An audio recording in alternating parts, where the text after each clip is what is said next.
Assalamualaikum warahmatullahi wabarakatuh. Saya Wiwin Safira. Di sini saya akan mengerjakan tugas mata pelajaran agama, yaitu menjawab pertanyaan dari Bapak Guru tentang puasa. Pertanyaannya adalah, bagaimana hukum puasa tapi tidak sholat? Berikan alasannya. Hukumnya adalah tetap sah.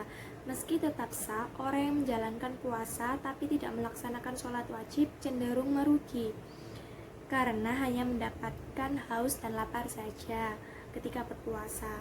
Sebaiknya dianjurkan tidak meninggalkan keduanya, yaitu sholat dan puasa. Untuk pertanyaan yang kedua, apa saja tanda-tanda puasa yang diterima Allah? Yaitu sholat tepat waktu, menahan diri untuk tidak marah, makan, dan minum. Jadi, jika kita sholat saat berpuasa, kita harus sholatnya dengan tepat waktu agar diterima oleh Allah Subhanahu wa Ta'ala. Diusahakan untuk tidak marah, makan, dan minum. Jika kamu melakukan hal tersebut, Allah Subhanahu wa Ta'ala tidak akan menerima puasa kita. Untuk pertanyaan yang ketiga, batalkah puasa jika melihat aurat tak sengaja dan apa hukumnya? Berikan alasannya. Jadi, hukumnya tidak bisa dipukul rata sesuai dengan kondisi masing-masing.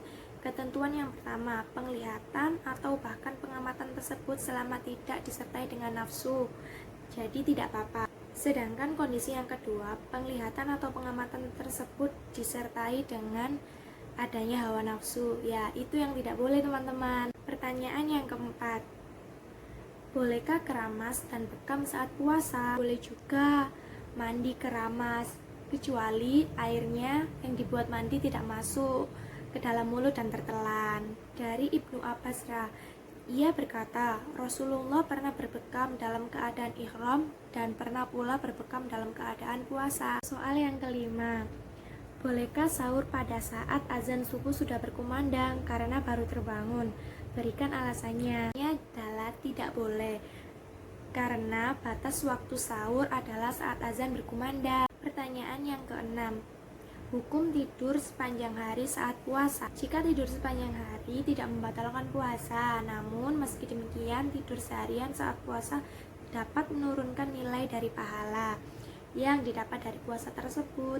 Ya, puasanya sih tetap sah insya Allah, tetapi nilainya rendah. Daripada tidur, kita melakukan hal-hal yang lebih baik, yaitu mengaji, terus belajar, selesaikan tugas-tugas dari Bapak Ibu Guru.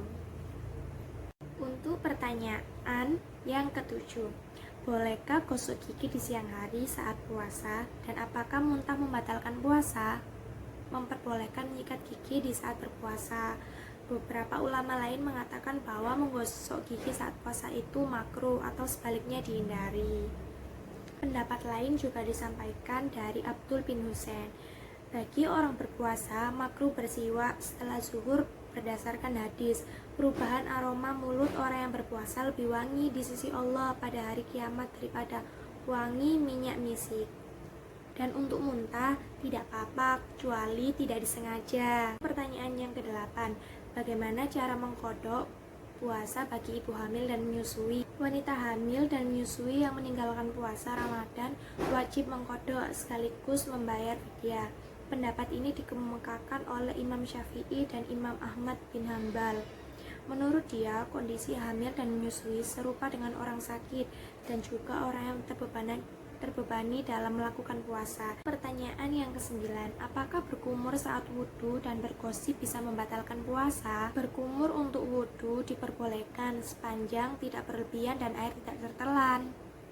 Dan untuk bergosip itu tidak membatalkan puasa. Hanya saja jika bergosip saat menjalankan ibadah puasa, maka sama saja dengan menggugurkan pahala berpuasa. Hal ini sama dengan jika kita melakukan perbuatan maksiat yang lain. Puasanya sah, namun hanya seperti memenuhi kewajiban saja, karena tidak ada nilai-nilai utama yang bisa kita dapatkan dari puasa Ramadan jika kita berbuat kemaksiatan. Pertanyaan yang terakhir, bolehkah Facebook, IG, WA, dan bermain game saat puasa? Dan berikan alasannya. Boleh, asalkan tidak untuk dibuat dengan kemaksiatan ya. Contohnya kayak kita main Instagram tuh, terus kita nonton video yang tidak baik gitu, itu tidak boleh. Dan kita tidak lupa dengan kewajiban seperti sholat, mengaji. Intinya tidak pula lupa waktu. Jangan hanya dibuat ngegame, WA-an, hal-hal yang tidak penting sebaiknya dilakukan untuk hal yang penting. Sekian dari jawaban saya. Apabila ada salah-salah kata, mohon maaf ya teman-teman. Wassalamualaikum warahmatullahi wabarakatuh. Semangat ya teman-teman puasanya. Jangan mokel-mokel loh, yang penuh puasanya.